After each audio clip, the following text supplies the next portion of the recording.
Welcome to Matters Financial and Geopolitical from the Frontier. Thank you kindly for stopping by. It's thoroughly appreciated. Let me start with some home thoughts. It was a glorious morning. Golden clouds lit up by the sunrise, and I tweeted that, but I didn't have my camera with me, so I couldn't take a photograph. And Abdidi retweeted it and said, yes, good morning, and he managed to take a photograph of it, and you can tell me what you think. Alberto Giacometti's Man Pointing was sold at auction, most expensive sculpture ever sold, and it is a magnificent piece of work, as you can see from this image I'm going to upload. We are all creatures of the stars, Doris Lessing, Ray colonized Planet 5 Shikasta.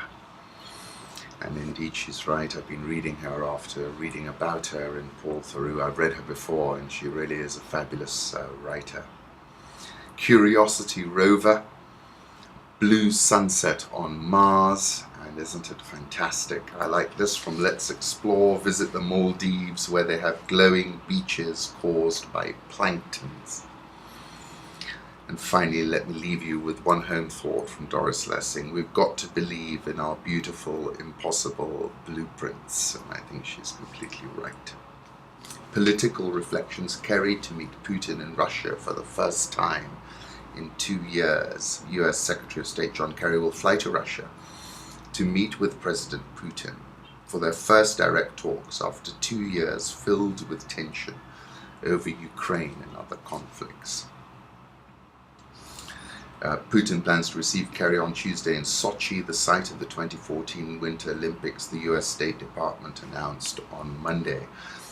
And Putin did not capitulate, though he came under phenomenal pressure, and I think in the lexicon of Vladimir's lexicon that's going to be considered a victory. Saudi Arabia assembles a massive force on the Yemen border. This is Al Jazeera reporting. Saudi Arabia has assembled a massive additional force on its border with Yemen, after trading heavy artillery fire and rocket fire with Yemen's Houthi fighters prior to a proposed truce taking effect.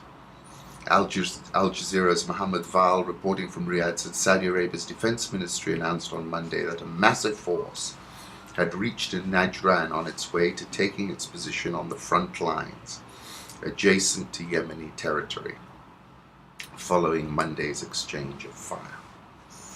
He said the ministry did not specify the size of the force assembled, but stated that it included advanced armaments capable of fighting in rugged, mountainous areas. Boots on the ground, I think, is a singularly poor decision from the side of the kingdom.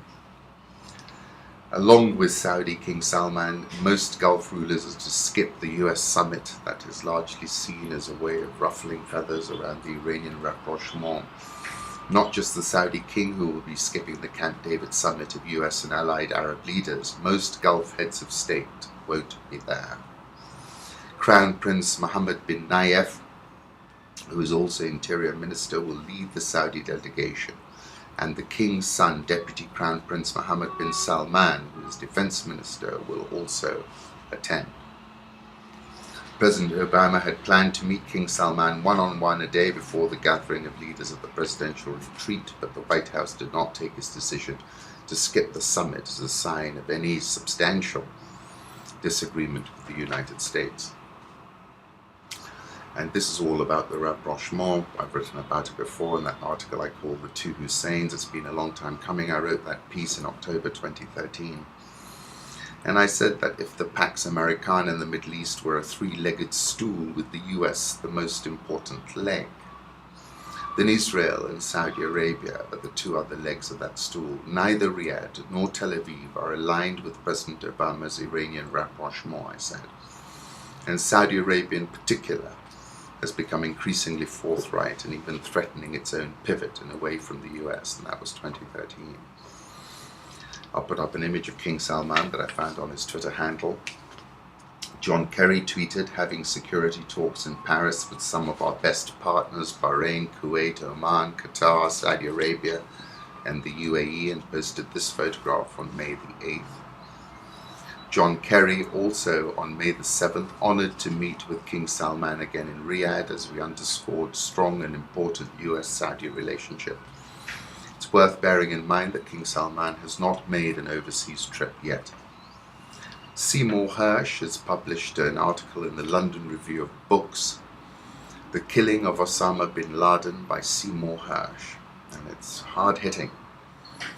4 years since a group of US Navy SEALs assassinated Osama bin Laden in a night raid on a high-walled compound in Abbottabad in Pakistan. The killing was the high point of Obama's first term and a major factor in his re-election.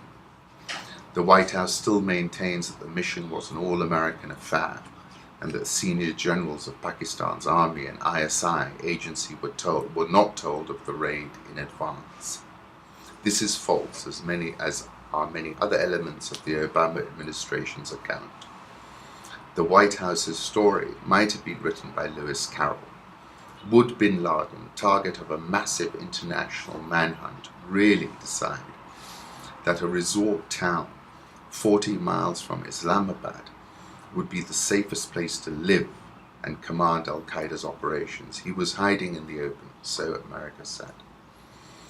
The most blatant lie was that Pakistan's two most senior military leaders, General Ashfaq Parvez Kayani, Chief of the Army Staff, and General Ahmed Shuja Pasha, Director General of the ISI, were never informed of the US mission. This remains the White House position, despite an array of reports that have raised questions, including one by Carlotta Gall in the New York Times Magazine of 2014. And she was being told by a Pakistani official that Pasha had known before the raid that bin Laden was in Abbottabad. And this is the interesting point that's coming out. And a worrying factor at this early point, according to the retired official, was Saudi Arabia, which had been financing bin Laden's upkeep since his seizure by the Pakistanis. The Saudis didn't want bin Laden's presence revealed to us because he was a Saudi. And so they told the Pakistanis to keep him out of the picture. The Saudis feared if we knew we would pressure the Pakistanis to let bin Laden start talking to us about what the Saudis had been doing with al-Qaeda. And they were dropping money, lots of it. The Pakistanis in turn were concerned that the Saudis might spill the beans about their control of bin Laden. The fear was that if the US found out about bin Laden from Riyadh, all hell would break loose. The Americans learning about bin Laden's imprisonment from a walk-in was not the worst thing. The timing of this article, because it implicates Saudi Arabia, is interesting and noteworthy. Put up a photograph of Osama bin Laden. Houthi rebels showed a video, according to France 24, of a downed Moroccan jet in Yemen. And this image caught my attention. A medieval mass grave discovered under a Paris supermarket sheds light on the city's past. Currency markets, the euro, when I came in this morning, was at 111.82. It's jumped up to 112.50. Dollar index was at 95.01, but I'm sure it's lower. Japanese yen 120.07. Swissy 0.9337 when I walked in, but that's surely lower as well. The pound is at 156, and that's just had an enormous surge in the last moment as I've been speaking to you on the Aussie 0.7940 when I looked last. Indian rupee 64.225. South Korean won 1096.85. Rial 306.03, back over that key level. Egyptian pound 763.01, and the rand is at 12.0596. Dollar index on the back foot once again here, with a very strong sterling in particular. Euro dollar, I'll put up a 3-month chart. We're just shy of 112.50, the level, which I think should be resistance, but let's see how it pans out. German 10-year Bund yield has been interesting and has had a very big correlation with the euro, and I'll put up the image of the Bund yield. Gold, last trading 1184.65. Crude oil, $59.50. I think a major top is in place above 60, where we were not too long ago. It's a mystery to me who's been buying that. Then, as that article said, the many mysterious moves in the stock market of late. The National UAE tweeted apartments in Saudi's Kingdom Tower set to go on sale this year. And then I saw this headline, the $3,417 a night Cancun resort that bond traders can't resist. Well worth reading. China willing to do more in the Horn of Africa. I'm sure they are. China is ready to make a greater contribution to peace and stability in the Horn of Africa, Beijing said Monday, after Djibouti's president told AFP negotiations over a Chinese military base were underway. Maintenance of peace and stability in the region is in line with the interests of related countries, Foreign Ministry spokesman Hua Chunying told reporters. MONUSCO says 50,000 plus Burundians, most women and children, have fled since April. Belgium halted Burundi aid over the clashes, others may follow.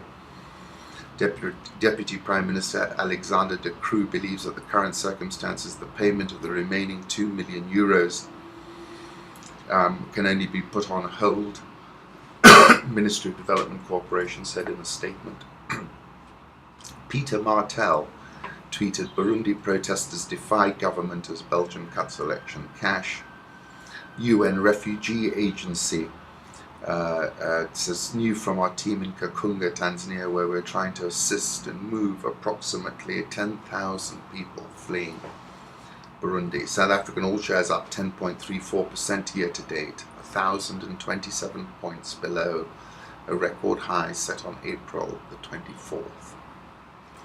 Tourism has created millions of jobs and accounted for 8.1% of South Africa's GDP. But it'll be interesting to see how the xenophobic attacks play out in the tourism space in particular. Dollar rand 12.0596, Egyptian pound 763.01. The Egyptian stock market is down 1.51% year to date. Nigeria's Jonathan says friends threw him under the bus after his defeat. Some crossed the winner, Buhari. The Nigerian all shares up 2.08% year to date. The Ghana Stock Exchange is up 1.17% year to date.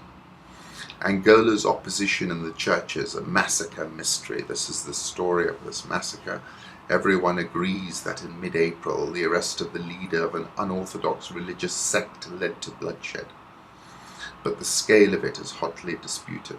The official version is that members of the Light of the World sect, an offshoot of the Seventh-day Adventists, killed 9 unarmed policemen who had come to arrest the sect's leader, Jose Calupeteka, and that in response the security forces killed 13 of his disciples. But Angola's main opposition party, the National Union for the Total Independence of Angola, UNITA, says that 1,080 members of the sect were massacred, with helicopter gunships mowing them down. The area where the incident took place, near the country's second city of Huambo, which is UNITA's traditional stronghold southeast of the capital, Luanda, has been cordoned off. Reliable witnesses have yet to emerge. Still less clear as whether the bloodshed could spark a resumption of violence between UNITA and the MPLA, which has ruled the country since it became independent of Portugal in 1975. Civil war between the rival parties ended in 2002. Mr. Calupeteka, who has yet to see a lawyer since his arrest, says the world will end this year. Very dramatic. Angola's government dislikes the spread of churches outside the mainstream. It recognizes 83 sects, but another 1,200 are said to exist illicitly. To gain a license, a sect must show it has at least 100,000 members in at least 12 of Angola's 18 provinces. No new group has been registered since 2004. The government's popularity has dipped since the fall in the global price of oil, which accounted for 70% of public spending last year, according to Mr. Dos Santos. He is plainly loath to let UNITA ride the rising wave of discontent by linking up with churches beyond his control. Coming to Kenya, Kenya tea traders see prices rising from a 2-year high on Hale African tea prices. At the auction in Kenya, the world's biggest exporter of the black variety rose to a more than 2-year high last week, and may climb further as hailstorms damaged the crop, the main trading organization has said. Average price increased to $2.77 a kilogram at last week's sale in Mombasa. That's some good news. The Kenya shilling, however, is very soft, last trading at 96.241, but I haven't checked it last few minutes. It had its biggest single day fall yesterday. The Nairobi All Shares up 4.763% year to date, 3.86% below a record high set on the 25th of February. NSE 20 is down 1.369% year to date. Amos Odero tweeted about the murder of Nakumat's internal auditor after barely a year in the job. By all accounts, young, sharp, focused guy. That's not a good sign. Najib Balala, the Cabinet Secretary for Mining, is on the warpath, saying it's not business as usual in the mining sector. I say to those firms which want to access our resources, welcome. You are our partners, an essential part of our economic development, but you must play by the rules, he said. These issues he's raised, and slightly confusing the issue, were responded to in a letter which I quoted from before by Base Resources, and that link is on Rich Wrap-Ups if you want or care to take a look at it again. Mr. Balala said the titanium miner must pay its royalties at 5% of exports and not the 2.5% set in previous regulations. Plenty of argument, but the issue is being confused here. Base have a legitimate claim to VAT refund because they brought in a lot of equipment for the start of the mine, and that they're due the VAT back on that. The question of royalties is a separate issue. Prices of a lot of these commodities have gone considerably lower late, and that also has reduced the royalties. Moving on, the Nairobi All Share fell 0.82 points yesterday. The NSE 20 closed 28.23 points lower yesterday as well. Safaricom eased 0.88% to close at 1690. It's corrected 3.703% over 3 sessions since releasing its full year results. It's like profit taking. Kenya Airways is firmer, up 1.4%. TPS Serena rebounded 4.29%, and Crown Berger, which is quite a story because they had sharply worse results at the full year mark. Profit before tax slid 55% in point of fact year on year, but they issued a bonus of 2 shares for every one held, and that's seen the share price rally 43.8% since that was announced. If you do want to follow the stock market here in Nairobi in real time, just register on rich.co.ke, get a password, go to Rich Live, and you can watch the market unfold in real time and for free. Once again, thank you for stopping by.